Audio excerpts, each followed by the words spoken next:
लोकगीत।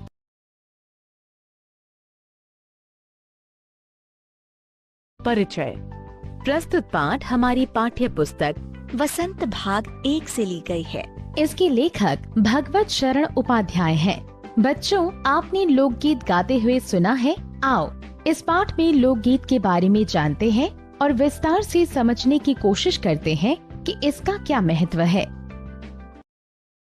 लोकगीत अपनी लोच, ताजगी और लोकप्रियता में शास्त्रीय संगीत से भिन्न हैं। लोकगीत सीधे जनता के संगीत हैं। घर, गांव और नगर की जनता के गीत हैं ये। इनके लिए साधना की जरूरत नहीं होती। त्योहारों और विशेष अवसरों पर ये गाए जाते हैं। सदा से ये गाए जाते रहे हैं और इनके रचने वाले भी अधिकतर गांव के लोग ही हैं। स्त्रियों ने भी इनकी रचना में विशेष भाग लिया है। ये गीत बाजों की मदद के बिना ही या साधारण ढोलक, झांझ, करताल, बांसुरी आदि की मदद से गाए जाते हैं। एक समय था जब शास्त्रीय संगीत के सामने इनको है समझा जाता था। अभी हाल तक इनकी बड़ी उपेक्षा की जाती थी, पर इधर साधारण जनता की ओर जो लोगों की नजर फिरी है, तो साहित्य और कला के क्षेत्र में भी परिवर्तन हुआ है। अनेक लोगों ने विविध बोलियों के लोक साहित्य और लोक गीतों के संग्रह पर कमर बांधी है और इस प्रकार के अनेक संग्रह अब तक प्रकाशित भी हो गए हैं। लोक गीतों के कई प्रकार हैं। इनका एक प्रकार तो बड़ा ही ओजस्वी और सजीव है। यह इस देश के आदिवासियों का संगीत है। मध्य प्रदेश, दक्कन, छोटा नागपुर में गोंड खांड, ओरांव मुंडा, भील संथाल आदि फैले हुए हैं, जिनमें आज भी जीवन नियमों की जकड़ में बंध न सका और निर्द्वंद लहराता है। इनके गीत और नाच अधिकतर साथ साथ और बड़े बड़े दलों में गाए और नाचे जाते हैं। 20-20, 30-30 आदमियों और औरतों के दल एक साथ या एक दूसरे के जवाब में गाते हैं। दिशाएं गूंज उठती हैं। पहाड़ियों के अपने अपने गीत हैं। उनके अपने अपने भिन्न रूप होते हुए भी अशास्त्रीय होने के कारण उनमें अपनी एक समान भूमि है। गढ़वाल, किन्नौर, कांगड़ा आदि के अपने अपने गीत और उन्हें गाने की अपनी अपनी विधियां हैं। उनका अलग नाम ही पहाड़ी पड़ गया है। वास्तविक लोक गीत देश के गांव और देहातों में है। इनका संबंध देहात की जनता से है। बड़ी जान होती है इनमें। चैता, कजरी, बारहमासा, सावन आदि मिर्जापुर, बनारस और उत्तर प्रदेश के अन्य पूर्वी और बिहार के पश्चिमी जिलों में गाए जाते हैं। बाउल और भतियाली बंगाल के लोकगीत हैं। पंजाब में माहिया आदि इस प्रकार के हैं। हीर रांझा, सोहनी महिवाल संबंधी गीत पंजाब में और ढोला मारू आदि के गीत राजस्थानी में बड़े चाव से गाए जाते हैं। इन देहाती गीतों के रचयिता कोरी कल्पना को इतना मान न देकर अपने गीतों के विषय रोजमर्रा के बहते जीवन से लेते हैं, जिससे वे सीधे मर्म को छू लेते हैं।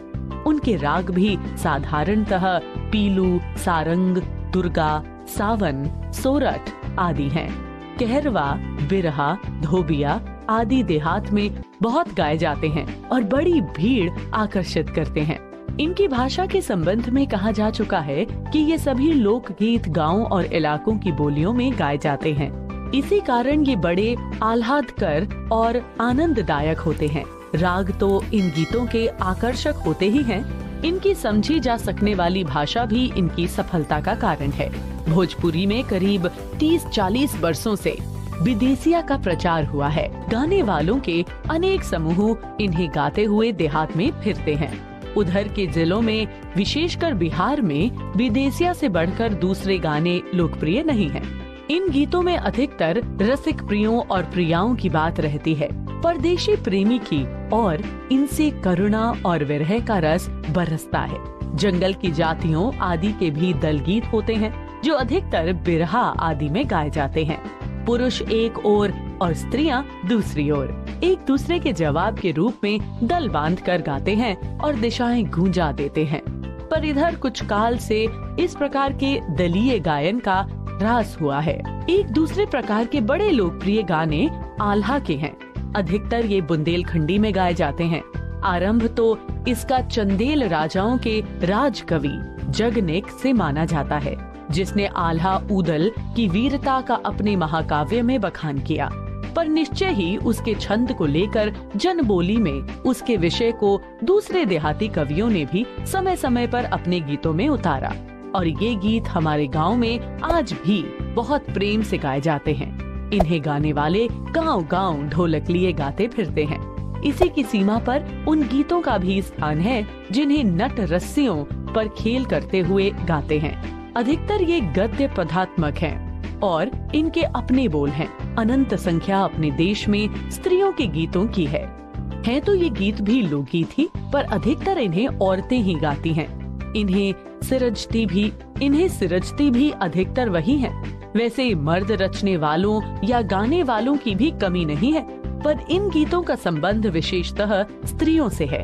इस दृष्टि से भारत इस दिशा में सभी देशों से भिन्न है, क्योंकि संसार के अन्य देशों में स्त्रियों के अपने गीत मर्दों या जनगीतों से अलग और भिन्न नहीं है, मिले जुले ही हैं। त्योहारों में नदियों में नहाते समय के, नहाने जाते हुए राह के, विवाह के, मटकोड़ जौनार के, संबंधियों के लिए प्रेम युक्त गाली के, जन्म आदि सभी अवसरों के अलग अलग गीत हैं जो स्त्रियां गाती हैं। इन अवसरों पर कुछ आज से ही नहीं, बड़े प्राचीन काल से वे गाती रही हैं। महाकवि कालिदास आदि ने भी अपने ग्रंथों में उनके गीतों का हवाला दिया है।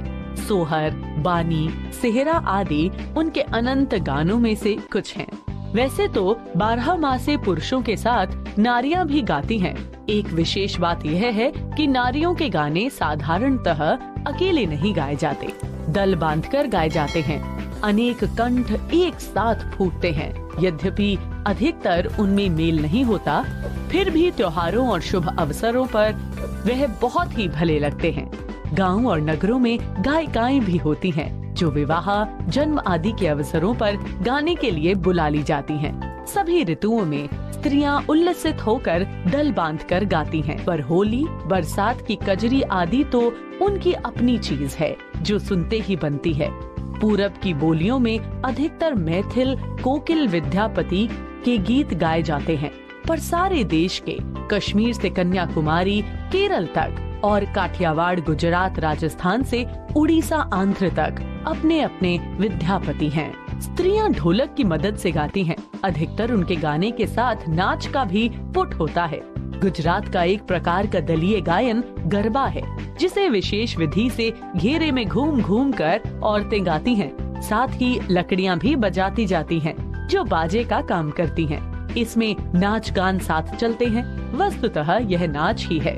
सभी प्रांतों में यह लोकप्रिय हो चला है। इसी प्रकार होली के अवसर पर ब्रज में रसिया चलता है, जिसे दल के दल लोग गाते हैं। स्त्रियां विशेष तौर पर गाँव के गीतों के वास्तव में अनंत प्रकार हैं। जीवन जहाँ इठला इठला कर लहराता है, वहाँ भला आनंद के स्रोतों की कमी हो सकती है। उद्दाम जीवन के ही वहाँ के अनंत संख्यक गाने प्रतीक हैं। सारांश। तो बच्चों, आज हमने देखा